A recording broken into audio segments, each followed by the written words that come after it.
Everyone, आज मैं आप लोग के लिए लेकर आई हूँ नॉमेनक्लेचर ऑफ कोऑर्डिनेशन कंपाउंड। जैसे कि हमने लास्ट क्लास में क्या क्या किया था, हमने किया था होमोलेप्टिक लाइगेंड्स, हमने किया था हेटेरोलेप्टिक लाइगेंड्स। अब उनका नाम भी तो हमें देना पड़ेगा। अब जैसे हर किसी का अपना एक नाम होता है, तो कोऑर्डिनेशन कंपाउंड्स का भी तो अपना एक नाम है। तो बेसिकली आज हम करने वाले हैं कोऑर्डिनेशन कंपाउंड का एक तरीके से नामकरण। ठीक है, अब उस नामकरण के प्रोसेस को हम हर लैंग्वेज में तो नामकरण नहीं बोल सकते, तो यहाँ पर ठीक है हम इसे बोलेंगे नॉमेनक्लेचर। अब nomenclature is basically naming of compounds. जैसे कि मैंने आप लोग को बताया था कि जो हमारा इनऑर्गेनिक केमिस्ट्री वाला पार्ट है उसमें हमें क्या क्या ध्यान देना है, उसमें हमें ध्यान देना है बेसिकली थ्योरीज में। ठीक है, ये चीज हम पहले ही डिस्कस कर चुके हैं, हमें थ्योरीज में बहुत ज्यादा ध्यान देना है। ठीक है, लेकिन यहाँ पे जो थ्योरीज आएंगी उन्हें प्रॉपर एक फॉर्मेट दिया हुआ है इस चैप्टर में। बेसिकली कोऑर्डिनेशन कंपाउंड्स में हम बीबीटी पढ़ने वाले हैं, हम सीएफटी पढ़ेंगे, लेकिन उससे पहले हम पढ़ेंगे नॉमेनक्लेचर। चलिए आप देखते हैं, अगर हमें नॉमेनक्लेचर स्टडी करना है, मतलब हमें किसी भी कंपाउंड के, आपके पास कोई सा भी कोऑर्डिनेट कंपाउंड आ गया, ठीक है, और उसका क्या करना है, आपको नेमिंग करनी है। मतलब आम भाषा में बोला जाए तो आपको उसका नामकरण करना है। ठीक है, तो आपको नामकरण करने की जिम्मेदारी दी गई है। अब नाम तो अच्छा अच्छा रखना पड़ेगा ना। ठीक है, तो अब बेसिकली जब हम नाम रखेंगे किसी भी कोऑर्डिनेशन कंपाउंड का, तो उसका क्या फॉर्मेट रहेगा। तो इससे पहले हम थोड़ा सा एक रिव्यू लेते हैं। हमने पढ़ा था ये हमारे पास क्या है, कोऑर्डिनेशन एंटिटी। ठीक है, बाहर हमारे पास क्या है, काउंटर आयन। ठीक है, ये काउंटर आयन इधर भी हो सकता है, ये काउंटर आयन हमारा इधर भी हो सकता है। आगे लिखा हुआ है तो आगे हम उसको नॉमेनक्लेचर में पुट करेंगे, और अगर पीछे लिखा हुआ है तो पीछे पुट करेंगे। ठीक है, यहाँ पे ये बहुत इंपॉर्टेंट रोल प्ले करने वाला है। यहाँ पे एनायनिक लाइगेंड्स, कैटायनिक लाइगेंड्स और न्यूट्रल लाइगेंड्स भी बहुत इंपॉर्टेंट रोल प्ले करने वाले हैं। तो आपको पहले ये कंसेप्ट क्लियर होना चाहिए। आपको सबसे पहले कोऑर्डिनेशन स्फीयर वाला कंसेप्ट क्लियर होना चाहिए जो हमने लास्ट क्लास में किया था। ठीक है, कोऑर्डिनेशन एंटिटी क्लियर होनी चाहिए। कोऑर्डिनेशन एंटिटी के साथ साथ हमें ऑक्सीडेशन नंबर निकालने का फॉर्मेट भी बिल्कुल क्लियर होना चाहिए। फॉर एग्जांपल, जैसे मेरे पास एक कोऑर्डिनेशन कॉम्प्लेक्स है या फिर कॉम्प्लेक्स कंपाउंड है, जहां पर मैंने Fe को ले लिया है, चलिए, उसके बाद मैंने NH3 6। ठीक है, अब मैंने इस पे ओवरऑल जो चार्ज लिया है वो -3 ले लिया है। ठीक है, मैं यहाँ पे 0 भी ले सकती हूँ। अगर वो 0 लूंगी तो वो कैसा लाइगेंड हो जाएगा, न्यूट्रल लाइगेंड। लेकिन अब मैंने इस पे ओवरऑल चार्ज कैसा ले लिया है, माइनस का। तो अगर हम इसमें सेंट्रल मेटल, ये हमारा क्या है, सेंट्रल मेटल,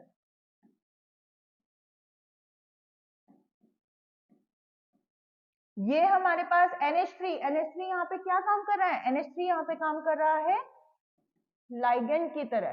ठीक है, तो जो बेसिकली लाइगेंड होता है हमारे पास, ठीक है, वो क्या कर रहा है, मैंने आप लोग को पहले भी बताया था, वो इलेक्ट्रॉन्स, उसके पास बहुत बहुत बहुत ज्यादा इलेक्ट्रॉन्स है, भर भर के इलेक्ट्रॉन्स हैं उसके पास। तो वो इलेक्ट्रॉन्स देने के लिए तैयार है, सेंट्रल मेटल इलेक्ट्रॉन्स लेने के लिए तैयार है। ठीक है, तो NH3 यहाँ पे जो मेन रोल, नॉमेनक्लेचर में जो मेन रोल है, वो रोल प्ले कर रहा है कौन, लाइगेंड। ठीक है, तो लाइगेंड एक तरीके से हमारे लिए सबसे इंपॉर्टेंट हो जाता है। लाइगेंड पहचानना बहुत ज्यादा इंपॉर्टेंट हो जाता है। यहाँ पे हम देखेंगे कि कब मेटल आयन के नाम चेंज हो जाएंगे, किस केस में हमें मेटल आयन का नाम चेंज करना है, किस केस में हमें मेटल आयन का नाम नहीं चेंज करना। ठीक है, तो बेसिकली हमें 3 चीजें बहुत अच्छे से पता होनी चाहिए अगर हम नॉमेनक्लेचर का टॉपिक करेंगे। पहली चीज क्या, जो हमारे पास लाइगेंड है और लाइगेंड के साथ उसका नेचर कैसा है। ठीक है, वो बहुत ज्यादा एक्टिव लाइगेंड है, मतलब बहुत ज्यादा स्ट्रॉन्ग लाइगेंड है, बहुत ज्यादा वीक लाइगेंड है, बिल्कुल सुस्त सा लाइगेंड है। ठीक है, आप खुद को ही लाइगेंड लीजिए एक तरीके से। अब बहुत से बच्चे हमेशा एक्टिव रहते हैं, तो जो वो हमेशा एक्टिव रहते हैं वो कैसे लाइगेंड्स हो गए, स्ट्रॉन्ग लाइगेंड्स हो गए। कुछ बच्चे सिर्फ एग्जाम टाइम पर एक्टिव हो जाते हैं, तो वो कैसे लाइगेंड हो गए, या तो वो हो जाएंगे वीक लाइगेंड, या फिर वो हो जाएंगे जो रेस में दौड़ने वाले लाइगेंड्स हैं। ठीक है, अब अगर आप अपनी ही रिंग क्रिएट कर देते हैं, ठीक है, हर लाइगेंड अपनी एक रिंग क्रिएट करता है। तो बेसिकली जब हमने डेंसिटी पढ़ा था तो मैंने ये भी बताया था कि शिलेट इफेक्ट भी देखने को मिलता है बहुत सारे लाइगेंड्स में, ठीक है। तो डेंसिटी के बेस पे हम शिलेट रिंग भी बता सकते हैं। अब अगर हम देखें कि हमें नॉमेनक्लेचर के लिए क्या क्या जरूरत है, तो नॉमेनक्लेचर के पहले हमें लिगांड पता होना चाहिए, उसका नेचर पता होना चाहिए, ठीक है। दूसरी चीज हमें पता होनी चाहिए काउंटर आयन। अब ये काउंटर आयन क्यों इंपॉर्टेंट रोल प्ले कर रहा है, ये तो हमारा कॉम्प्लेक्स एंटिटी के अंदर भी नहीं आता, ये तो कोऑर्डिनेशन स्फीयर में आता है, लेकिन इसके अंदर तो यहाँ पर तो ये नहीं आ रहा है, कहाँ पर आ रहा है, इससे पहले या फिर इसके बाद में, ठीक है। अब ये क्यों रोल प्ले कर रहा है, ये इसलिए रोल प्ले करेगा क्योंकि अगर ये पहले लिखा हुआ है तो ये सबसे पहले लिखा जाएगा, और अगर ये बाद में है किसी भी कोऑर्डिनेशन फॉर्मूला में, ठीक है, तो हम इसे कहाँ पे इंट्रोड्यूस करेंगे, बाद में इंट्रोड्यूस करेंगे। तो काउंटर आयन भी इंपॉर्टेंस रख रहा है। तीसरा जो हमारा इंपॉर्टेंस रख रहा है वो क्या है, सेंट्रल मेटल। अब सेंट्रल मेटल तो इलेक्ट्रॉन्स लेने के लिए तैयार बैठा है, लेकिन जब इलेक्ट्रॉन्स ले रहा है, इसके ऊपर एक तरीके से डेप्थ चढ़ रहा है, तो इसकी आइडेंटिटी तो चेंज होगी। तो बेसिकली हम सेंट्रल मेटल का नाम चेंज कर देते हैं, लेकिन किस केस में चेंज कर देते हैं, ये बहुत इंपॉर्टेंट कंसेप्ट होता है, और हम कैसे इसका नाम रखेंगे ये भी बहुत इंपॉर्टेंट कंसेप्ट होता है। तो बेसिकली हम देखेंगे, देखो ये हमारे पास सबसे पहले मैंने बना लिया ब्रैकेट, ठीक है, इसके बाहर मैंने रख दिया क्या, K4, ठीक है। अब यहाँ पे Fe लिया है मैंने, ठीक है, H2O लिया है मैंने, ठीक है, और मैंने H2O को 6 लिया है, ठीक है। उसके अलावा मैंने एक Cl2 बाहर भी ले लिया है, ठीक है। तो अब बेसिकली अगर हमें IUPAC की नेमिंग करनी है, IUPAC की नेमिंग करने के लिए हमने K4 लिया, तो K4 क्या हो गया हमारा यहाँ पे, काउंटर आयन, ठीक है। काउंटर आयन के बाद बेसिकली हमारे पास हमने क्या कंपाउंड लिया था, अरे कंपाउंड दोबारा से हम लेते हैं, ठीक है। हमने लिया Fe, चलिए हम दूसरा ले लेते हैं, FeCl6, ठीक है, और इस एंटिटी के बाहर मैंने ले लिया K4, इजी सा ले लेते हैं। अब बेसिकली क्या ये क्लोरीन, ये जो क्लोरीन है यहाँ पे, ये किसकी तरह काम कर रहा है, ये काम कर रहा है लाइगेंड की तरह, ठीक है। तो क्या इसका नाम चेंज होगा, क्या इसकी आइडेंटिटी चेंज होगी, ठीक है। आयरन जिसे हम Fe बोल रहे हैं, Fe को जो रिप्रेजेंट कर रहा है, क्या इसका नाम चेंज होगा, लेकिन उससे पहले तो हमारे ये फॉर्मेट पता होना चाहिए कि ये लिखा कैसे जाएगा। तो यहाँ पे कोई सा भी आपके पास कॉम्प्लेक्स एंटिटी आ जाए, कोई से भी कॉम्प्लेक्स एंटिटी आ जाए, आपके पास जो सबसे इंपॉर्टेंट टारगेट रहेगा वो क्या रहेगा, ये नंबर, ठीक है, ये नंबर और काउंटर आयन। अब आप देखोगे बेसिकली ऐसे कॉम्प्लेक्सेस, ऐसे कोऑर्डिनेशन कॉम्प्लेक्सेस जिसमें नेगेटिव चार्ज होता है, ओवरऑल चार्ज कैसा होता है, नेगेटिव चार्ज होता है, उस केस में सेंट्रल मेटल का नाम चेंज हो जाता है। जैसे आयरन है, तो आयरन यहाँ पे आयरन नहीं रह जाएगा, क्या हो जाएगा, फेरस हो जाएगा, फेरेट हो जाएगा, ठीक है। उसके अलावा कॉपर है तो क्यूप्रस हो जाएगा, ठीक है। इसी वजह से हम इसको चेंज कर देते हैं, लेकिन यहाँ पर जैसे कि हम देख रहे हैं हमारे पास कोई भी चार्ज नहीं है, ठीक है। तो हमारा जो कंपाउंड है इसमें जो नंबर बैठता है, सबसे इंपॉर्टेंट नंबर क्या बैठता है, लाइगेंड का कितना नंबर है। तो लाइगेंड का नंबर कितना है हमारा, सबसे पहले ये आएगा। अगर मैं इसकी बात करूं, मैं अभी आयनाइजेशन स्फीयर की बात नहीं कर रही हूँ, मैं अभी काउंटर आयन की बात नहीं कर रही हूँ। काउंटर आयन का सिंपल सा हिसाब है, अगर काउंटर आयन पहले लिखा हुआ है कोऑर्डिनेशन स्फीयर में, ठीक है, तो जैसे यहाँ पे K4 है तो हम ये लिख देंगे पोटेशियम, इसका नंबर मैटर नहीं करता, ठीक है। अगर यही K4 इस पूरी कॉम्प्लेक्स एंटिटी में बाद में लिखा हुआ है तो हम लास्ट में लिख देंगे पोटेशियम, ठीक है। अब जो मेन रोल प्ले कर रहा है वो एक कोऑर्डिनेशन स्फीयर प्ले कर रहा है, तो आपको क्या करना है, एक तरीके से क्रॉस मल्टीप्लाई करके देखना है, ठीक है। तो तीन चीजें आपको माइंड में रखनी है, यहाँ पर तीन चीजें हैं हमारे पास अगर इस कॉम्प्लेक्स एंटिटी में देखी जाए।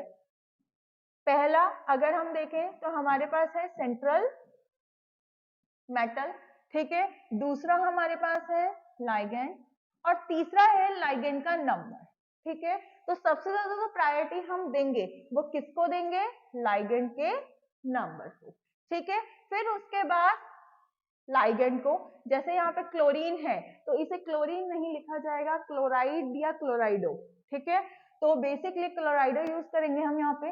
अब यहाँ पे अगर हम देख रहे हैं तो ये 6 है, तो ये क्या हो जाएगा, हेक्सा, ठीक है। तो सबसे ज्यादा इंपॉर्टेंस हमारे पास किसकी आ गई, नंबर की। कितना लाइगेंड प्रेजेंट है, वो कितने एटम्स को शेयर कर सकता है। तो नॉमेनक्लेचर में हमने देखा कि सबसे इंपॉर्टेंट फॉर्मेट, इससे आप कोई सा भी नॉमेनक्लेचर कर सकते हो कोऑर्डिनेशन कंपाउंड का, ठीक है। तो हमें सबसे पहले क्या देखना है कि इसका नंबर क्या है, उसके बाद लाइगेंड आ जाएगा।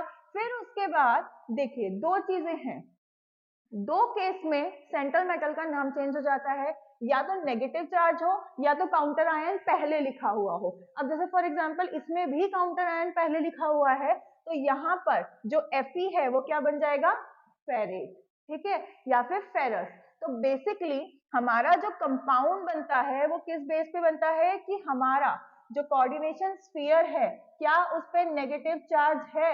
सबसे पहले माइंड में आपके ये क्वेश्चन आना चाहिए, क्या इस पे कोई नेगेटिव चार्ज है, अगर है तो भी सेंट्रल मेटल का नाम चेंज होगा, और अगर नहीं है तो भी सेंट्रल मेटल का नाम, अब हम देखते हैं नेक्स्ट स्टेप क्या हो सकता है सेंट्रल मेटल का नाम चेंज करने के लिए। फर्स्ट केस तो हमारे पास हमारे माइंड में फीड होना चाहिए कि हमारा नाम तभी चेंज होगा सेंट्रल मेटल का जब उसके ऊपर कैसा चार्ज होगा, नेगेटिव, ठीक है।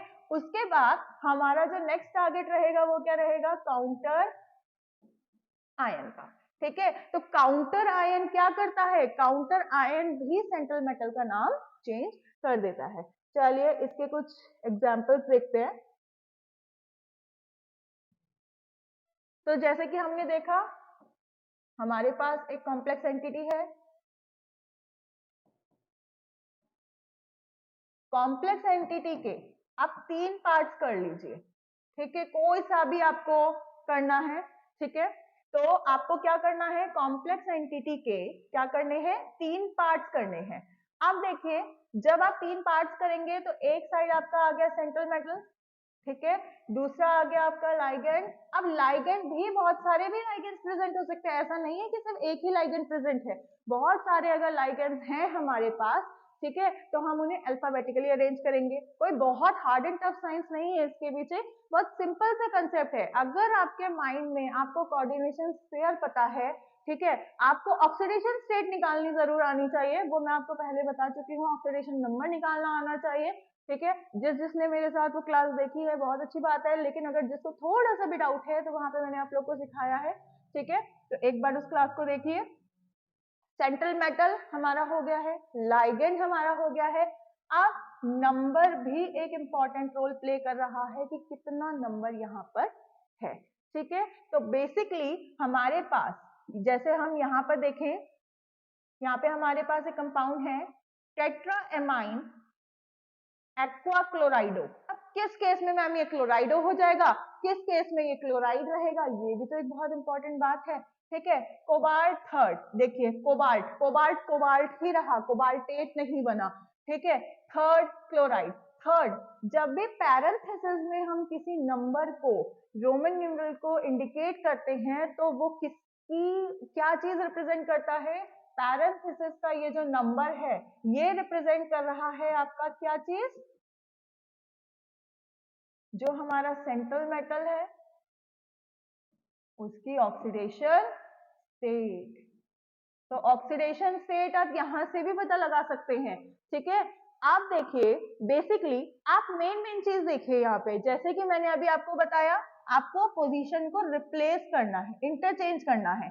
तो 3 चीजें अगर आप हमेशा इन 3 चीजों के बेस पे कोऑर्डिनेशन कंपाउंड्स के नॉमेनक्लेचर को करेंगे तो इस बात की गारंटी मैं लेती हूँ कि ये क्वेश्चन आपका कभी गलत होगा ही नहीं, ठीक है। एक तो नंबर, ये नंबर कहाँ आ जाएगा, पहले, ठीक है। अगर काउंटर आयन पहले लिखा हुआ नहीं है, ठीक है, अभी तो हम बना रहे हैं स्ट्रक्चर, अगर काउंटर आयन पहले है तब भी वो बहुत कुछ नहीं बिगाड़ेगा, ठीक है। काउंटर आयन की फॉर्म में ही लिखा जाएगा, उसका कोई भी नाम चेंज नहीं होता। जैसे K4 है तो पोटेशियम लिखा जाएगा, टेट्रा पोटेशियम नहीं होगा, वो उसके नंबर को हम फोकस नहीं करते, वेदर वो K2 हो, वेदर वो K हो, वेदर वो K4 हो, या कोई सा भी काउंटर आयन है, ठीक है, वो उसी तरीके से वर्क करता है। काउंटर आयन पहले भी लिखा जा सकता है और बाद में भी लिखा जाता है, ठीक है। अब जैसे यहाँ पे हम एक एग्जांपल लेंगे, लेकिन उससे पहले हम देख लेते हैं, ये हमारा लाइगेंड का नंबर हो गया, बीच में हमारा लाइगेंड हो गया, तो लाइगेंड हमारा यहाँ पर आ जाएगा, ठीक है। यहाँ पे क्या है हमारा सेंट्रल मेटल, तो सेंट्रल मेटल हमारा इस तरीके से आ जाएगा, जैसे क्रॉस करते हैं हम पोजीशंस को, तो बिल्कुल उसी तरीके से 3 चीजें हमारे पास हैं और उन 3 चीजों को हमने क्या कराना है, क्रॉस कराना है, ठीक है। तो पोजीशन अगर आपको याद रहेगी तो आपका नॉमेनक्लेचर वाला कंसेप्ट तो कभी कभी गलत नहीं होने वाला है, ठीक है। आप देखिए, जैसे कि हम देखते हैं हमारे पास यहाँ पे कंपाउंड है टेट्रा, ठीक है, एमाइन, एक्वा, क्लोराइडो, ठीक है, क्लोराइडो, कोबाल्ट, थर्ड क्लोराइड। अब बेसिकली आप देखोगे जो चीजें आपको बिल्कुल आसानी से समझ में आ रही हैं यहाँ पर, ठीक है, तो आप क्या करोगे, टेट्रा एमाइन, ठीक है। अभी मैंने आपको बताया कि सबसे पहले अगर हमारे पास काउंटर आयन है, पहले लिखा हुआ है तो हम उसको पहले लिखते हैं, और अगर बाद में लिखा हुआ है तो बाद में लिखते हैं। अब अगर आप इस नाम को जनरली देखो तो आपको एक जगह तो क्लोराइडो दिख रहा है, ठीक है, और एक जगह क्लोराइड दिख रहा है। अब ये कैसे पता चले कि कहाँ पे क्लोराइडो लिखना है, कहाँ पे क्लोराइड लिखना है, तो जब भी क्लोरीन, ठीक है, या कोई भी लिगैंड होता है, जब भी कोई बेसिकली जैसे यहाँ पे क्लोरीन है, क्लोराइडो भी क्लोरीन को ही रिप्रेजेंट कर रहा है और क्लोराइड भी क्लोरीन को ही रिप्रेजेंट कर रहा है, तो डिफरेंस क्या है, क्लोराइड का मतलब है उसका नाम चेंज नहीं हुआ है, जब नाम चेंज नहीं हुआ है मतलब वो किसकी तरह बिहेव कर रहा है, काउंटर आयन की तरह बिहेव कर रहा है। बाद में लिखा गया है, इसका मतलब है कहाँ लिखा होगा, बाद में लिखा होगा, ठीक है। क्लोराइडो, क्लोराइडो का मतलब है कि यहाँ पर जो क्लोरीन है वो एक लाइगेंड की तरह वर्क कर रहा है, ठीक है। टेट्रा एमाइन, एक्वा क्लोराइडो, तो यहाँ पे हमारे पास एक तो एमाइन है, ठीक है, एमीन्स भी बोल सकते हो आप, ठीक है। तो टेट्रा एमीन हमारे पास है, एक्वा क्लोराइडो हमारे पास है, मतलब यहाँ पे क्लोरीन दो फॉर्मेट में आपके पास है, एक लाइगेंड के रूप में और एक काउंटर आयन के फॉर्म में, ठीक है। काउंटर आयन बाद में लास्ट में लिखा हुआ है, तो हम ये बनाएंगे, ठीक है। कोबाल्ट, कोबाल्ट का जो ऑक्सीडेशन नंबर है यहाँ पे कितना आया है, 3, ठीक है। तो यहाँ पे हम लिखेंगे कोबाल्ट, ठीक है। उसके बाद इसके पहले कोई भी नाम नहीं लिखा हुआ है, तो जो जो पोजीशन आपको फिक्स होती जा रही है आप बिल्कुल माइंड में फीड करते जाइए, ठीक है। तो कोबाल्ट हमने पहले लिख लिया। अब देखिए ये क्लोराइड है, तो क्लोराइड हमने क्या कर दिया, Cl2, ठीक है। अब ये क्लोराइडो है और एमाइन कितना है आपका, टेट्रा, तो एमाइन के लिए क्या होता है, NH3, और टेट्रा का मतलब 4, ठीक है, और क्लोराइडो का मतलब Cl2, ठीक है। तो एक कंपाउंड आपका अंदर है, एक लाइगेंड की तरह वर्क कर रहा है और एक काउंटर आयन की तरह वर्क कर रहा है, ठीक है। अब इसको देखते हैं बेसिकली, तो हमारे पास जितने भी कोऑर्डिनेशन कंपाउंड्स आ जाए, किसी भी तरीके का कोऑर्डिनेशन कंपाउंड आपके पास आ जाए, ठीक है, जैसे अगर हम बात करते हैं कब हम नाम चेंज करेंगे, कब हम नाम नहीं चेंज करेंगे, तो अगर हम करेंगे K2HgCl4 का एक बहुत K2HgCl4, अब मैंने आपको बताया था किस केस में नाम चेंज होगा सेंट्रल मेटल का, या तो यहाँ पे नेगेटिव चार्ज हो, और अगर नेगेटिव चार्ज नहीं है तो यहाँ पे काउंटर आयन हो, अगर पहले काउंटर आयन लिखा हुआ है तब नाम चेंज हो जाता है, ठीक है। जैसे हमने जो अभी वाला केस किया था, इससे पहले वाला केस किया था, इसमें जो काउंटर आयन था वो कहाँ था, बाद में था, तो कोबाल्ट का कोबाल्टेट नहीं हुआ, ठीक है। लेकिन अगर यही क्लोराइड पहले लिखा हुआ होता इस कोऑर्डिनेशन एंटिटी से अगर ये पहले लिखा हुआ होता तो इसका नाम चेंज हो जाता है। तो बेसिकली दो केस में हमें नॉमेनक्लेचर रूल्स में ये देखना होता है कि दो केस में हमारे जो सेंट्रल मेटल है उसका नाम चेंज हो रहा है। ये भी एक बहुत इंपॉर्टेंट ध्यान देने वाला कंसेप्ट है, ठीक है। तो बेसिकली जो फॉर्मेट आएगा हमारा वो ये आएगा कि क्या काउंटर आयन पहले है, क्यों है, क्योंकि अगर काउंटर आयन पहले होगा तो क्या हो जाएगा, सेंट्रल मेटल का नाम चेंज हो जाएगा। जैसे आयरन है, फेरेट बन जाएगा, मर्करी है, मर्क्यूरेट बन जाएगा। तो 8 जो वर्ड लग रहा है, ठीक है, ये जो फिक्स लग रहा है, कैसा, ये सफिक्स है, ठीक है। तो ये किस केस में लग रहा है, जब सेंट्रल, ये जो हमारा कोऑर्डिनेशन स्फीयर है, सेंट्रल मेटल का नाम किस किस कंडीशन में चेंज हो रहा है, जब काउंटर आयन कहाँ लिखा हुआ है, पहले। अगर यही K4 यहां लिखा हुआ है तो ये आयरन ही होगा और Hg ही होगा, मतलब मर्करी ही होगा। 8 सफिक्स यहाँ पे एड ऑन नहीं होगा। तो दो चीजें जो माइंड में बिल्कुल फीड रखनी है, क्या सेंट्रल मेटल का नाम चेंज होगा या नहीं होगा। तो सेंट्रल मेटल का नाम दो केसेस में चेंज होगा, जैसे कि हमने डिस्कस किया। किस किस केस में, या तो हमारा जो काउंटर आयन है वो कोऑर्डिनेशन एंटिटी से पहले लिखा हुआ हो, ठीक है, या फिर हमारा जो कोऑर्डिनेशन स्फीयर है, मतलब ये जो पूरा स्फीयर है, इसमें अगर चार्ज नेगेटिव हो, ओवरऑल चार्ज जो हो वो कैसा हो, नेगेटिव हो, ठीक है। तो इन दो केस में अगर हमें फॉर्मेट निकालना आ गया तो इस कंसेप्ट में कोई बहुत ज्यादा हार्ड एंड टफ ट्रिक नहीं लगानी है आपको। बहुत इजी से तरीकों से, बहुत इजी वे में आपका ये होने वाला है नॉमेनक्लेचर वाला कंसेप्ट। तो इसमें हमें क्या करना है, सबसे पहले जो पहला पॉइंट मैं आपको ट्रिक्स दे रही हूँ उसके, ठीक है, जो पहला पॉइंट हमारे माइंड में होना चाहिए वो क्या होना चाहिए, क्या काउंटर आयन है, और अगर है, अगर नहीं है बहुत अच्छी बात है, अगर नहीं है तो बहुत बहुत बहुत अच्छी बात है, कुछ फिर तो कोई चेंज करना ही नहीं है, ठीक है। लेकिन अगर काउंटर आयन है तो कहां पर है, ठीक है। अगर ये पहले है, मतलब अगर ये कोऑर्डिनेशन स्फीयर से पहले है, ठीक है, इस कोऑर्डिनेशन एंटिटी से पहले है, तो यहां पर हमारा जो सेंट्रल मेटल होगा उसका नाम चेंज होना पक्का है, ठीक है। लेकिन अगर यही काउंटर आयन बाद में है तो सेंट्रल मेटल को कोई भी फर्क नहीं पड़ता। अगर वो आयरन है तो आयरन ही रहेगा, कोबाल्ट है तो कोबाल्ट ही रहेगा। लेकिन अगर वही चीज पहले लिखी हुई है तो आयरन फेरेट बन जाएगा, कोबाल्ट कोबाल्टेट बन जाएगा, ठीक है। ऐसे ऐसे करके नाम चेंज हो जाते हैं। तो पहला जो टारगेट है हमारा क्या होना चाहिए कि काउंटर आयन है या नहीं है, ठीक है।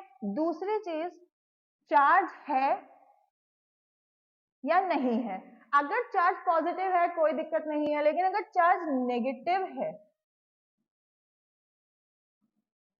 उस केस में भी सेंट्रल मेटल का नाम चेंज हो जाता है, ठीक है। तो ये दो कंडीशंस हैं हमारे पास जब हमारे पास सेंट्रल मेटल का नाम चेंज हो रहा है, ठीक है। मैं यहाँ पर आप लोगों के लिए जो प्रीवियस ईयर वाले जब हम प्रैक्टिस करेंगे तो प्रीवियस ईयर वाले जो क्वेश्चंस लेकर आऊंगी, तो उसमें हम देखेंगे बेसिकली कि जितने भी कंपाउंड हम देख रहे हैं फॉर्मेट सेम रह रहा है। तो आपको एक नॉर्मल फॉर्मेट में आपको एक ट्रिक बता रही हूँ, आप इस ट्रिक पे करके आप सारे कोऑर्डिनेशन कंपाउंड सॉल्व कर सकते हो, सबका नॉमेनक्लेचर कर सकते हो, ठीक है। तीन चीजें, क्या यहाँ पे कुछ है या नहीं है, ठीक है, क्या यहाँ पे कुछ है या नहीं है, नेगेटिव चार्ज, ठीक है। उसके बाद सेंट्रल मेटल क्या है हमारा, उसके बाद लाइगेंड क्या है हमारा, और इसका नंबर कितना है। अगर एक से ज्यादा लाइगेंड प्रेजेंट हैं तो हम उसे अल्फाबेटिकली अरेंज करेंगे, क्योंकि आईयूपीएसी रूल्स के अकॉर्डिंग, नॉमेनक्लेचर के रूल्स के अकॉर्डिंग हम उन्हें अल्फाबेटिकली ही अरेंज करते हैं, ठीक है। तो बेसिकली इसकी पोजीशन चली जाएगी लास्ट में, इसकी पोजीशन चली जाएगी यहाँ, और लाइगेंड की पोजीशन यहाँ पे, ठीक है। क्लोरीन का बहुत इंपॉर्टेंट है याद रखना, क्योंकि क्लोरीन क्लोराइडो बन जाता है किस केस में, लाइगेंड के केस में। लेकिन क्लोराइड ही रहता है किस केस में, जब वो काउंटर आयन की तरह बिहेव कर रहा होता है। ठीक है। तो नॉमेनक्लेचर, ज्यादा से ज्यादा नॉमेनक्लेचर एनसीईआरटी वाले जो क्वेश्चंस हैं हमें प्रैक्टिस करेंगे जब मैं आप लोग के लिए एक्सरसाइज लेकर आऊंगी, तो उसमें आप देखेंगे अगर आप इस ट्रिक को फॉर्मेट करते हैं, अगर आप इस ट्रिक को फॉलो करते हैं, ठीक है, तो ऐसा कोई भी सिंगल कोऑर्डिनेशन कंपाउंड का ऐसा कोई सिंगल क्वेश्चन नहीं होगा जो नॉमेनक्लेचर से होगा जो आप सॉल्व नहीं कर पाए। ठीक है, बस 2 या 3 चीजें आपको ध्यान रखनी है, उसको बार बार मेमोराइज कीजिए, पोजीशंस को इंटरचेंज कीजिए, काउंटर आयन है या नहीं है, या हमारे पास जो कंपाउंड है, जो कॉम्प्लेक्स एंटिटी है, वो नेगेटिवली ओवरऑल चार्ज कंटेन कर रही है या नहीं है, इससे हमारा पूरा कंपाउंड का हम नॉमेनक्लेचर कर सकते हैं। ठीक है, अब बेसिकली हम करेंगे दो बहुत बहुत बहुत इंपॉर्टेंट थ्योरीज, ठीक है, लेकिन उससे पहले सबसे पहले हम, वैसे तो हमने यहाँ पे 2 थ्योरीज करनी है, हमने यहाँ पे करनी है एक तो वीबीटी, वैलेंस बॉन्ड थ्योरी, ठीक है, बॉन्डिंग करानी है हमने। अब बॉन्डिंग होगी किसके बीच में, होगी किसके बीच में, अभी तक हम पढ़ के आ रहे हैं, एक सेंट्रल मेटल है, एक लाइगेंड है, ठीक है, एक देने के लिए तैयार है, एक लेने के लिए तैयार है, तो ऑब्वियस सी बात है इन दोनों के ही बीच में होगी बॉन्डिंग। ठीक है, तो बॉन्डिंग से कैसे हम हाइब्रिडाइजेशन बता सकते हैं, कैसे हाइब्रिडाइजेशन से हम शेप बता सकते हैं, उसके लिए फेमस है हमारी वीबीटी। ठीक है, उसके बाद कोई कंपाउंड कलरलेस होगा या कोई कंपाउंड कलरलेस नहीं होगा, इसके लिए फेमस है हमारी CFTs। ठीक है, तो बेसिकली जो हमारी बॉन्डिंग देखी जाएगी, आज मैं पहले इस वाले टॉपिक तक खत्म कर रही हूँ, फिर नेक्स्ट सेशन में, नेक्स्ट क्लास में हम करेंगे VBT, valence bond theory and crystal field theory. यहाँ से आपको क्वेश्चन मिलने ही वाला है। इवन क्रिस्टल फील्ड थ्योरी ही एक ऐसा टॉपिक है यहाँ पे जब आपको थोड़े बहुत वैल्यूज निकालने के लिए आ जाते हैं, थोड़ा न्यूमेरिकल पोर्शन आपको इनऑर्गेनिक केमिस्ट्री में दिखेगा, अदरवाइज पूरी ऑर्गेनिक केमिस्ट्री में मैंने आपको पहले ही दिन बताया था, मैंने इस चैप्टर का फॉर्मेट भी बताया था, जो फॉर्मेट चल रहा है इस चैप्टर का उसमें हमें बेसिकली थ्योरीज करनी होती है, लेकिन थ्योरीज के साथ साथ हमें कुछ चीजें ऐसी हैं सीएफटी में जो हमें क्या करनी होंगी, हमें न्यूमेरिकली भी देखनी होगी।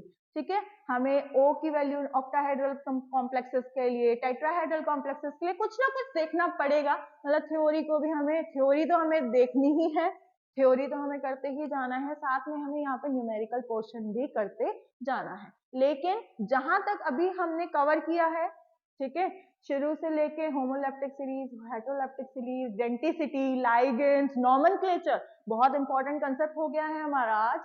2 मार्क्स के क्वेश्चन, मतलब 2 नॉमेनक्लेचर कंपाउंड्स तो आपको मिलेंगे ही मिलेंगे, या तो आपको नॉमेनक्लेचर से कंपाउंड्स बनाने होंगे या फिर आपको कोई भी कंपाउंड होगा उसका नॉमेनक्लेचर करना होगा, फॉर्मेट वही सेम रहेगा जो अभी हमने स्टडी किया है। ठीक है, अब बात करते हैं, देखिए अभी तक आप सोच रहे होंगे कि इस चैप्टर में अभी तक हमारे पास कोई साइंटिस्ट या बेसिकली कोई थ्योरीज नहीं आई, और वैसे इस चैप्टर में हमें सिर्फ थ्योरी पढ़नी है, तो लीजिए आ गई हमारी थ्योरी भी।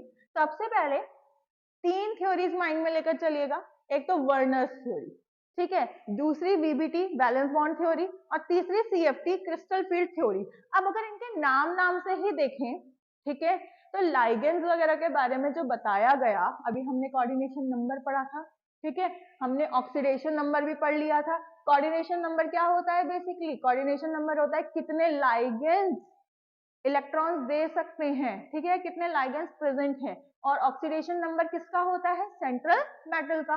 तो बेसिकली वर्नर एक बहुत बहुत बहुत अच्छे साइंटिस्ट, ठीक है, तो उन्होंने एक कोऑर्डिनेशन एंटिटी को, कॉम्प्लेक्स कंपाउंड को, इनकी बॉन्डिंग को किस बेसिस पे समझाया, वैलेंसीज के बेस पे। ठीक है, अब देखो मैंने पहले दिन भी बताया था कि वैलेंसी में और किसमें, ऑक्सीडेशन नंबर में चेंज होता है, डिफरेंस होता है, वैलेंसी कभी भी चेंज नहीं होती। इसका मतलब समझ रहे हो कि वर्नर ने पहले ही हिंट दे दिया था कि वैलेंसी चेंज नहीं होगी, और यही रीजन बना कि ये थ्योरी फेल भी हुई। ठीक है, इन्होंने बोला अगर वैलेंसी, फॉर एग्जांपल के की वैलेंसी हमारे पास +1 होती है, ठीक है, तो इन्होंने बोला हर कॉम्प्लेक्स कंपाउंड में जहां पर भी आपको के मिलेगा वो क्या होगा, +1 ही होगा। वैलेंसी का मतलब तो यही है, क्योंकि ऑक्सीडेशन नंबर तो हमने देखा है कि चेंज हो जाता है। ठीक है, यहीं पे इस थ्योरी का फेलियर है, यही बेसिक फेलियर है इस थ्योरी का। ठीक है, कोई भी थ्योरी फेल होती है तभी न्यू कंसेप्ट आते हैं। तो सबसे इम्पोर्टेंट मतलब सबसे बेसिक थ्योरी ये थी इस चैप्टर की। ठीक है, उसके बाद बहुत सारी चीजें ऐसी भी हैं जो ये समझा नहीं पाए। ठीक है, तो बेसिकली वर्नर के कोऑर्डिनेशन थ्योरी के अकॉर्डिंग जो मेटल कैटायन होगा, मेटल कैटायन मतलब जिसे हम सेंट्रल मेटल बोल रहे हैं। ठीक है, इसमें दो कॉम्प्लेक्स कंपोनेंट्स होंगे, एक तो प्राइमरी वैलेंसी होगी और एक सेकेंडरी वैलेंसी होगी, या फिर आप बोल सकते हो एक तो सेंट्रल मेटल होगा आज की थ्योरी में जो हमने मॉडर्न थ्योरीज रिलेट करी हैं। ठीक है, या तो क्या होगा, एक सेंट्रल मेटल होगा और दूसरा क्या होगा, लाइगेंड होगा। इन्हीं दो के बेस पे तो निकालते हैं हम अभी तक देखते आए हैं। यहाँ पे तो हमारा कोई वो नहीं है काउंटर आयन से, चाहे वो पहले है चाहे वो बाद में, वो नॉमेनक्लेचर में वर्क करेगा। लेकिन अगर हम यहाँ पर देखें, ठीक है, तो यहाँ पे हमारे पास सेंट्रल मेटल है, फॉर एग्जांपल मेरे पास Fe ही है। ठीक है, FeCl4 ले रही हूं मैं, तो Cl4 जो है वो क्या है, एक लाइगेंड है। और अगर वो लाइगेंड है तो 4 मेरे लिए इस कोऑर्डिनेशन कंपाउंड के लिए क्या हो जाएगा, कोऑर्डिनेशन नंबर। कितने लाइगेंड्स उससे जुड़े हुए हैं सेंट्रल मेटल से, यही तो होता है कोऑर्डिनेशन नंबर, हमने देखा था पहले क्लासेस में।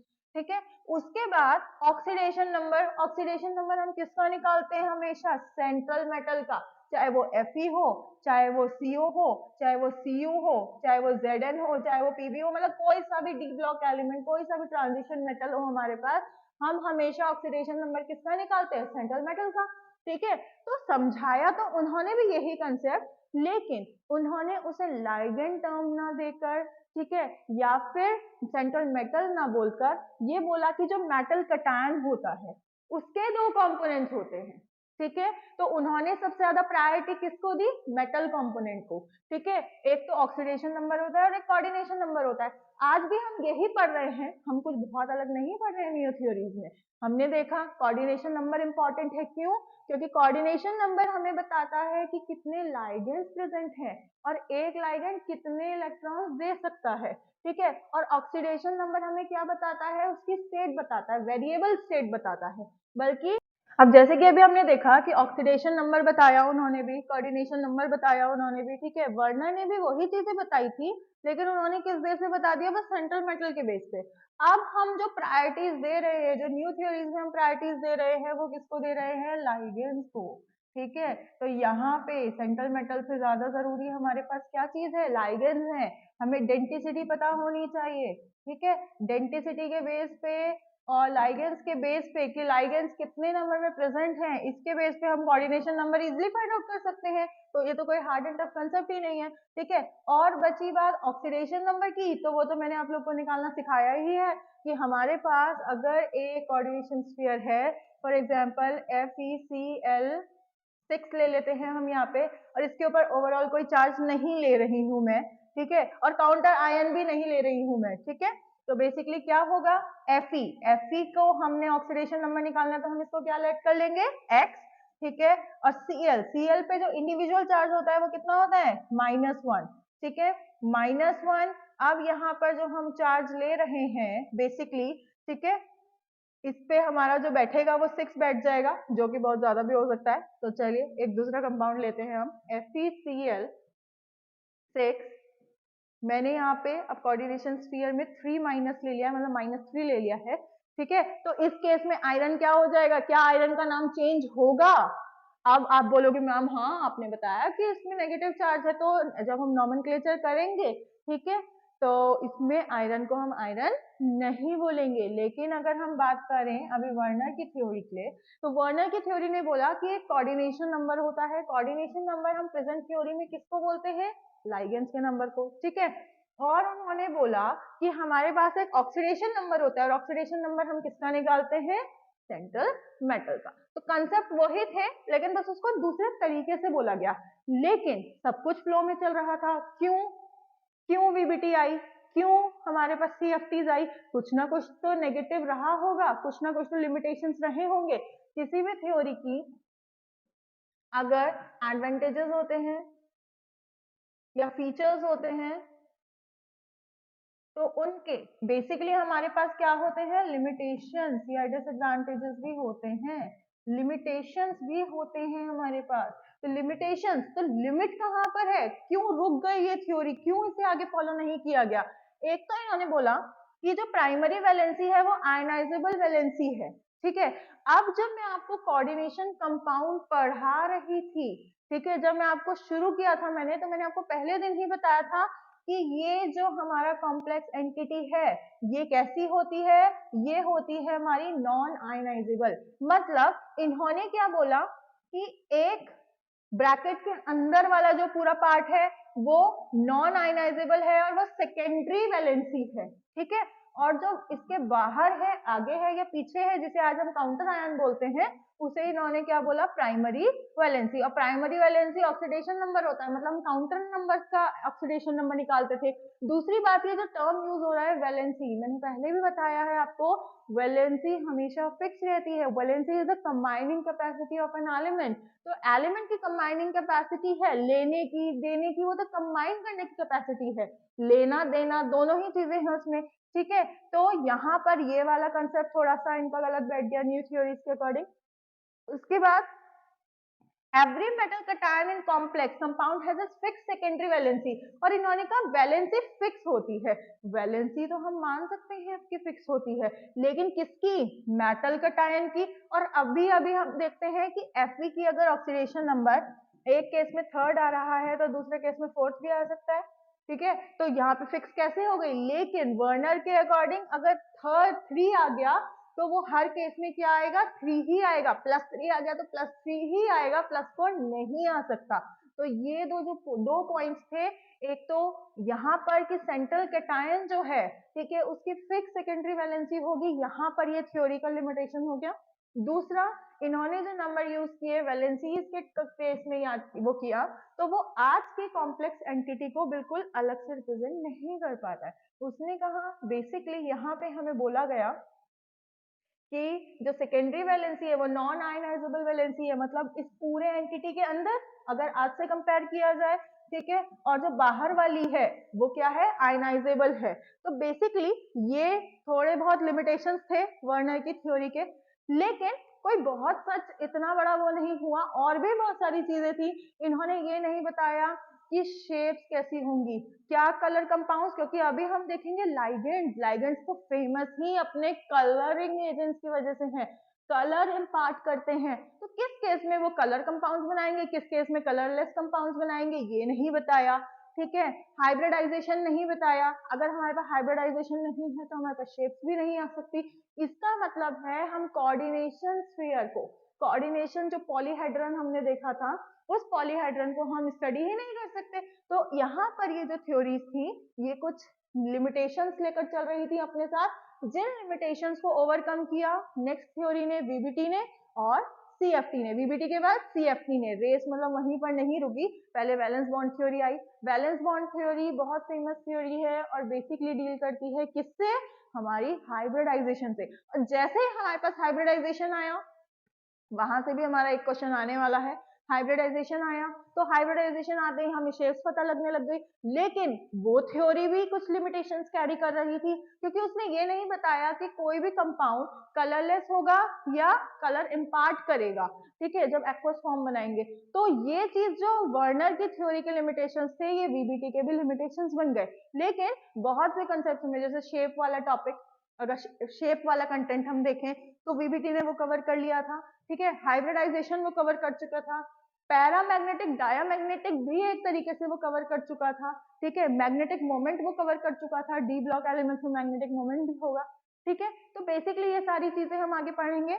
उसके बाद मैं आप लोग के लिए एक, जब हमारा पूरा थ्योरीज कंप्लीट हो जाएंगी, उसके बाद हम फाइनल क्लास में 7 मार्क्स का जो हमारा कोऑर्डिनेशन कंपाउंड की थ्योरी होगा, उसके बाद हम एनसीईआरटी के क्वेश्चंस, जो इंपॉर्टेंट क्वेश्चंस हैं, ठीक है, और एक्सपेक्टेड क्वेश्चंस हैं इन अपकमिंग बोर्ड एग्जाम्स 2023, ठीक है, जहां पे आप स्कोर कर सकते हैं 7 आउट ऑफ 7, जो हमारा मेन टारगेट है वो करेंगे, ठीक है। तो अब नेक्स्ट क्लास में हम लोग करेंगे वीबीटी एंड सीएफटी, मतलब बैलेंस बॉन्ड थ्योरी, और हमारी फेमस सी क्रिस्टल फील्ड थ्योरी, क्रिस्टल्स बनेंगे, कलर कंपाउंड्स बनेंगे, अलग कलरलेस बनेंगे, डायामैग्नेटिक होंगे या पैरामैग्नेटिक होंगे, ठीक है, मैग्नेटिक मोमेंट कितना होगा, ठीक है, ऑक्टाहेड्रल उसमें क्या वर्क करेगा, एनर्जी लेवल्स कैसे होंगे उनके, तो ये सब चीजें हम देखेंगे हमने नेक्स्ट क्लास में।